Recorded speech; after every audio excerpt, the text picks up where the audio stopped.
በእስራኤልና በኢራን መካከል የተጀመረው ግጭት እየተባባሰና በአጸፋዊ ምላሾች ታጅቦ ስድስተኛ ቀኑን ይዟል። የቡድን ሰባት ሀገራት ስብሰባን አቋርጠው ወደ ሀገራቸው የተመለሱት የአሜሪካው ፕሬዝዳንት ዶናልድ ትራምፕ ትሩዝ በተሰኘ ማህበራዊ ገጻቸው ባጋሩት ጽሑፍ የኢራንን የአየር ክልል ሙሉ በሙሉ ተቆጣጥረናል፣ ኢራንም ያለምንም ቅድመ ሁኔታ እጅ እንድትሰጥ የሚል ጥሪ አቅርበዋል። ዶናልድ ትራምፕ የኢራኑ ሃይማኖታዊ መሪ አያቶላ አሊ ካሚኒን የት እንዳሉ እናውቃለን፣ ነገር ግን ለጊዜው እሳቸውን መግደል አንፈልግም ሲሉም ተደምጠዋል። ትራምፕ አያይዘውም ኢራን ጥሩ የተባለ የአየር ክልል መቆጣጠሪያና ሌሎች ወታደራዊ መሳሪያዎች በብዛት አሏት፣ ነገር ግን አሜሪካ ከሰራቻቸው አይበልጡም በማለት ማስፈራሪያ አዘል ንጽጽር ውስጥም ገብተዋል። ዋና ከተማዋን ለቃችሁ ውጡ የሚለው የአሜሪካና የእስራኤል ማስጠንቀቂያና የተባባሰውን ጥቃት ተከትሎ ኢራናውያን ቴህራንን ለቀው እየወጡ ነው። የእስራኤል ጦር ትልቅና ከፍተኛ የሚሳኤል ጥቃት ለመፈጸም ዝግጅት እየተደረገ መሆኑን ከገለጸ በኋላ በኢራን ተተክተው የተሾሙት የጦር አዛዥ መገደላቸው ተረጋግጧል። ይህን ተከትሎ ኢራን ትላንት ብቻ 30 ሚሳኤሎችን ወደ እስራኤል በማስወንጨፍ የእስራኤል የደህንነት ቢሮ ላይ ጥቃት ስለማድረሷ የኢራን ወታደራዊ ምንጮች ገልጸዋል። በተጨማሪም በቀን ከ200 ሺህ በርሜል በላይ ድፍድፍ ነዳጅ ዘይት የሚያጣራው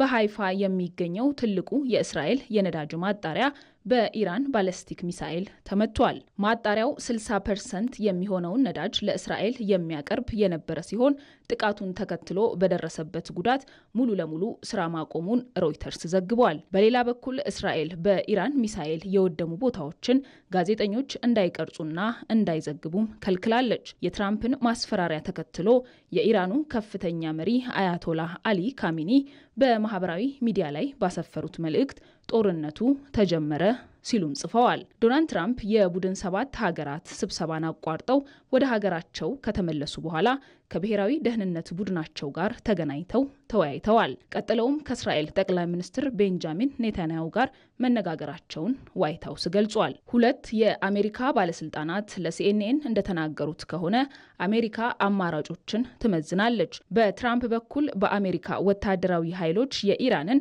የኒውክለር ማከማቻ ለመምታት ሀሳብ እንዳለም አንስተዋል። ይህን መሰረት በማድረግ አንድ የእስራኤል ከፍተኛ ባለስልጣን ለሲኤንኤን እንደተናገሩት ትራምፕ የኢራንን የኒውክለር መርሃ ግብር በማፍረስ እስራኤልን እንደሚያግዙ እናምናለን ብለዋል። አሜሪካ በይፋ ባትገልጽም ተጨማሪ ተዋጊ ጀቶችን ወደ መካከለኛው ምስራቅ ስለማሰማራቷ ግን የተለያዩ ዘገባዎች እያመለከቱ ነው። ማለዳውንም በቀጠለው የእስራኤልና ኢራን ግጭት ኢራን የእስራኤልን የአየር ኃይል ጦር ሰፈሮች በሃይፐርሶኒክ ሚሳኤሎች መደብደቧን አስታውቃለች። ትራምፕ ኢራንን ለማስቆም ተጨማሪ እርምጃ መወሰድ እንዳለበት ሊወስኑ ይችላሉ ሲሉም ምክትል ፕሬዝደንት ጄዲ ቫንስ በማህበራዊ ሚዲያ ገጻቸው ላይ አስፍረዋል።